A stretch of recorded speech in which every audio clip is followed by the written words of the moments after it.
ഋതം 2026 എന്ന പേരിലാണ് അടിമാലിയിൽ കുടുംബശ്രീ CDS അംഗങ്ങൾക്കുള്ള പരിശീലന പരിപാടി നടക്കുന്നത്. അടിമാലി ഗ്രാമപഞ്ചായത്ത് ഹാളിൽ ഇന്നു മുതൽ 3 ദിവസങ്ങളിലായിട്ടാണ് പരിശീലന പരിപാടി നടക്കുന്നത്. അടിമാലി ഗ്രാമപഞ്ചായത്ത് പ്രസിഡന്റ് ബാബു പി കുര്യാക്കോസ് പരിശീലന പരിപാടിയുടെ ഉദ്ഘാടനം നിർവഹിച്ചു. നമ്മുടെ സാമ്പത്തിക സ്ഥിതിയെ സംബന്ധിച്ചെല്ലാം കേന്ദ്ര ഗവൺമെന്റിന് അറിയാമായിരുന്നു. 2005 മൻമോഹൻ സിംഗ് വന്നപ്പോഴാണ് തുടങ്ങിയത്.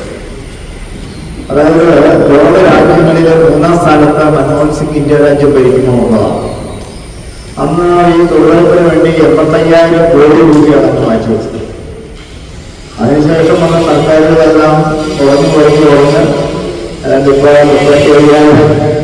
ജോളി സജീവ് അധ്യക്ഷത വഹിച്ചു. വിവിധയാളുകൾ പരിശീലന പരിപാടിയിൽ ക്ലാസുകൾ നയിച്ചു.